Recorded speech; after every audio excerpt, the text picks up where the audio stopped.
Please be seated. Good afternoon, everyone. It is an honor to be with you. Speaker Pelosi, Chairwoman Amy Klobuchar, Ranking Member Roy Blunt, and all the members of Congress, including the Mayor of Washington, D.C., thank you for being here with us this afternoon. Like so many gathered here, I was at the United States Capitol the morning of Wednesday, January 6th.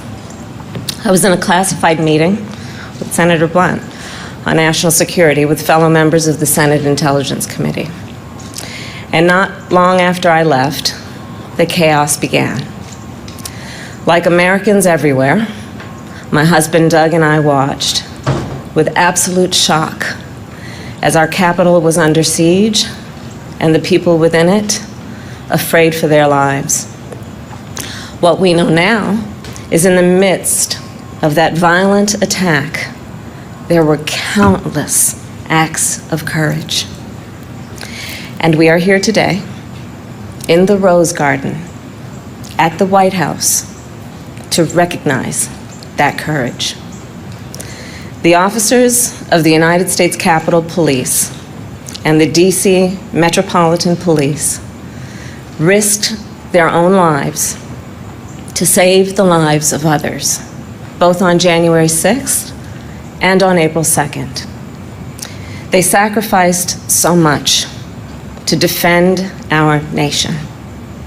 And in securing our Capitol, they secured our democracy. These officers are heroes.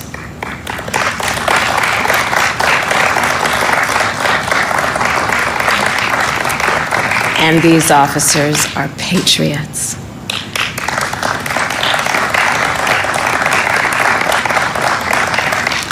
And they deserve, today and every day, this honor. Our nation is grateful for your service. And now there are some officers who, of course, continue to suffer from the injuries seen and unseen.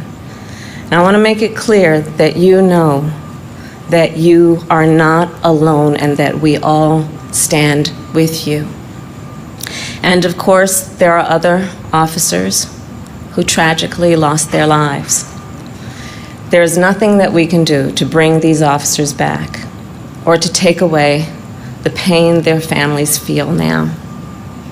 But it is my prayer that their sacrifice will serve as a constant reminder of the work we must all do together, of the vigilance we must have in order to protect our democracy. So I returned to the Senate at around 8 p.m. the night of January 6th. And we gathered in the Senate chamber, in the same chamber where the New Deal was struck and the Great Society was forged, in the same chamber where the interstate highway system was started and voting rights were won. And in that chamber, just before 1 a.m., as officers stood guard, the final vote was tallied. Democrats, independents, and Republicans came together and upheld the vote and the voice of the American people. As those officers continued, even at that late hour, to secure our Capitol, they secured our democracy. So let us never forget that, and let us always remember their courage. And now, it is my great honor to introduce a true champion for all those who serve in uniform, President Joe Biden.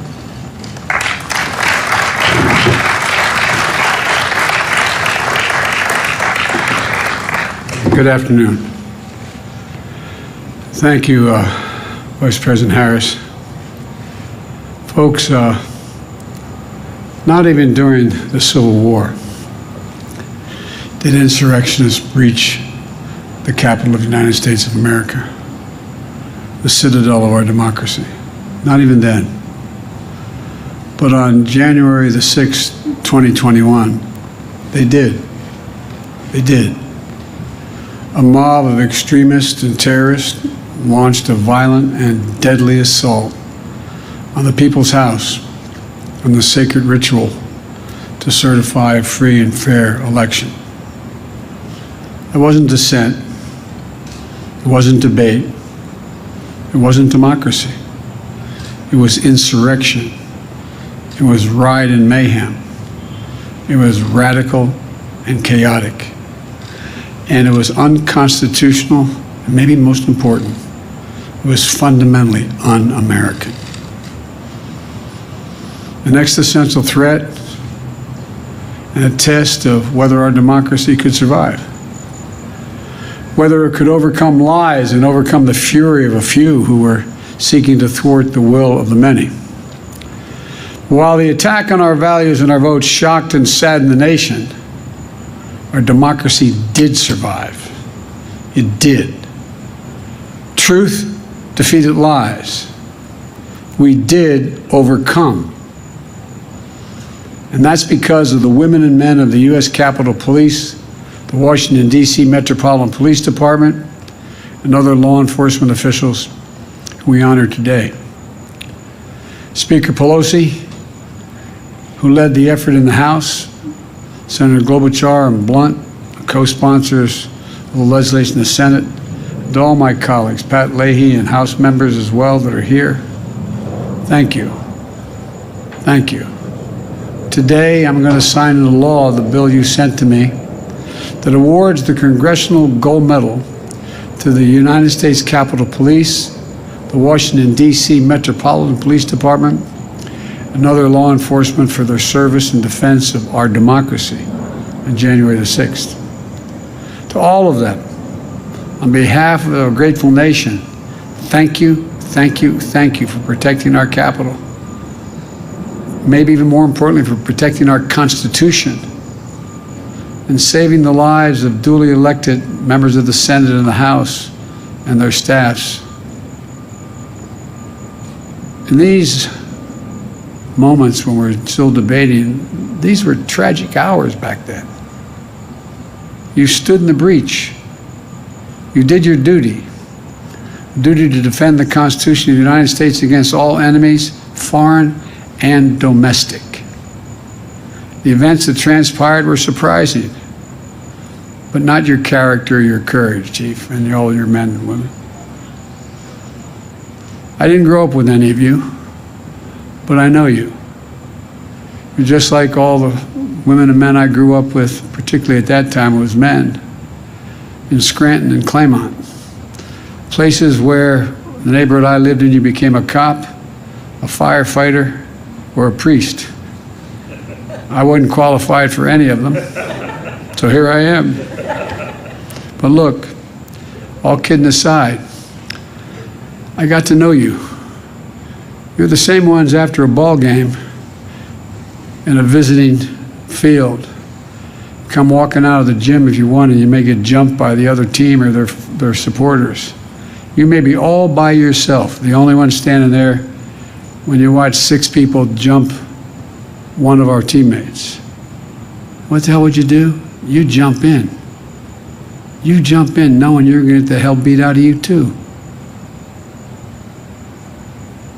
Police officer is not what you do, it's who you are. I got to know you after 36 years in the Senate, 8 years as vice president. You're always there. It's not a joke. It's not some hyperbole to suggest duty, honor, service. That's who you are. That's who your dad was. That's who your dad was. And America owes you a debt we can never fully repay. But I know receiving this award is bittersweet. On that day, more than 140 law enforcement officers suffered physical injuries, and untold numbers suffering emotional toll. 15 of you were hospitalized, and others were lost forever. May their souls rest in peace and rise in glory. I know Each time you put on that shield in the morning, wherever you show for work, your families wonder whether they're going to get a call that day. A call they don't want to receive, hoping you come home safely. And it breaks my heart. It breaks the heart of the nation to remember that you were assaulted by thousands of violent insurrectionists at the Capitol of the United States of America. Jill and I would never have thought we'd have to join you in the Capitol Rotunda, not once but twice. Once to honor Officer Brian Sicknick, who lost his life, and a second time to honor Billy Evans, who lost his defending the Capitol as well. Both gave the full measure of their devotion to the country at the United States Capitol. Their families are here today. I know from similar, yes, we should clap for the families.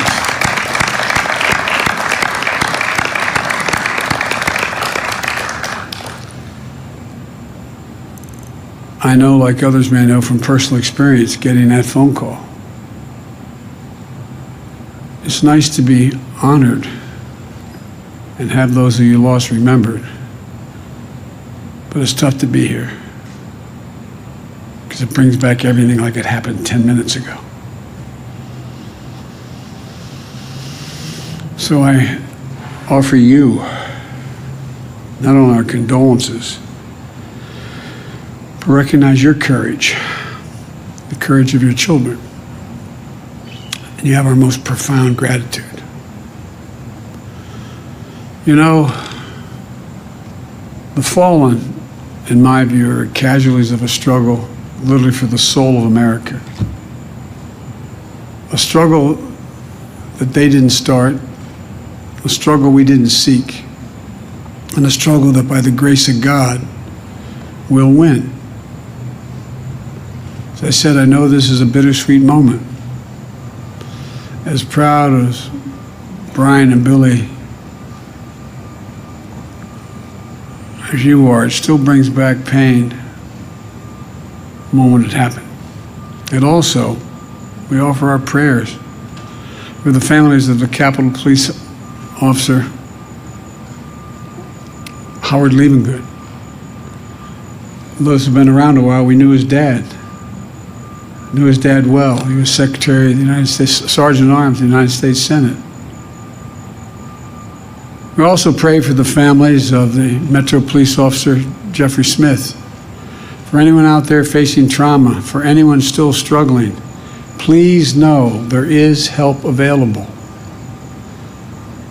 My fellow Americans, the tragedy of that day deserves the truth above all else. We cannot allow history to be rewritten. We cannot allow the heroism of these officers to be forgotten. We have to understand what happened, the honest and unvarnished truth. We have to face it. That's what great nations do, and we are a great nation. In the past weeks and months, we've heard the officers themselves, some of whom are here today, describe what happened.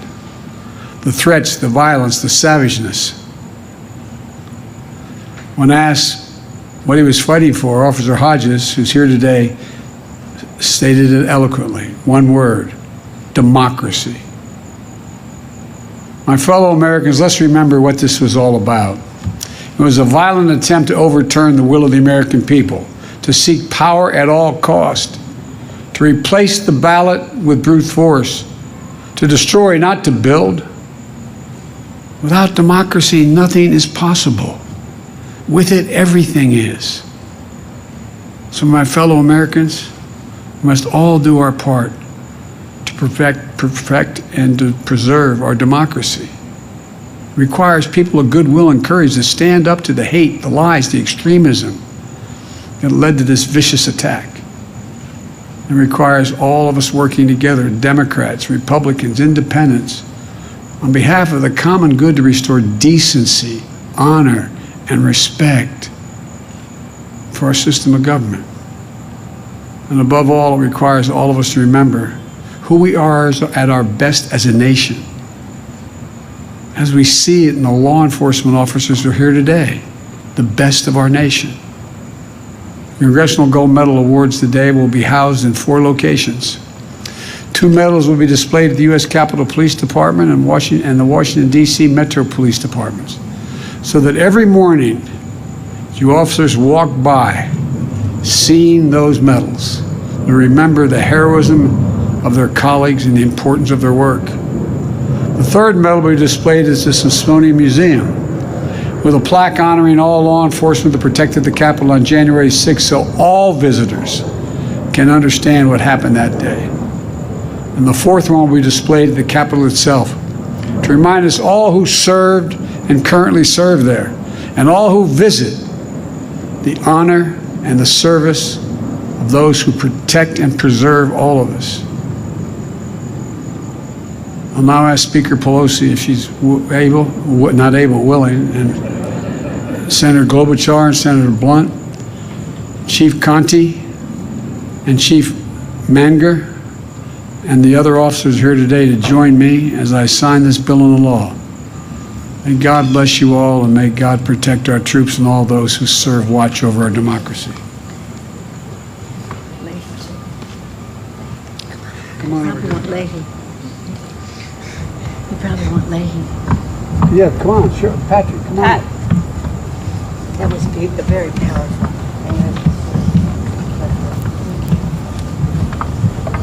These guys.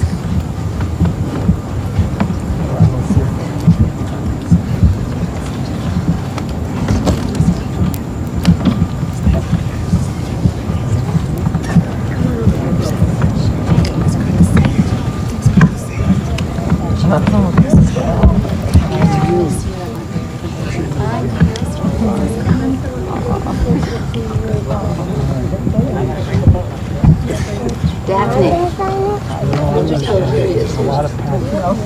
Oh, I know.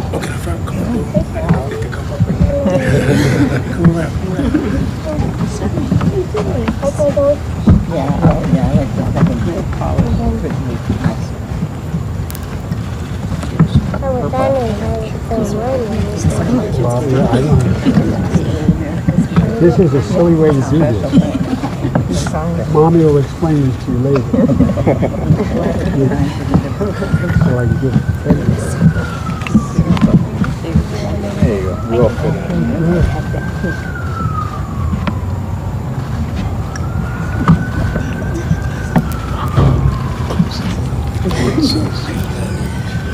Now he's 50. You put the top on. Oh, you have to? No.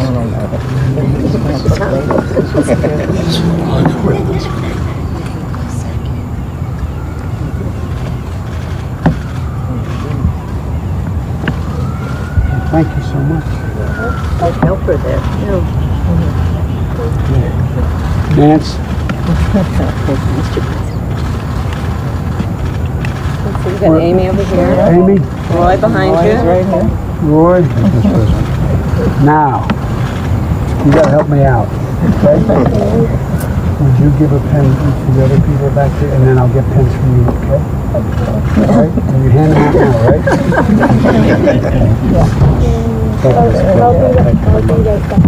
He's going to make us one. Thank you, sir. No.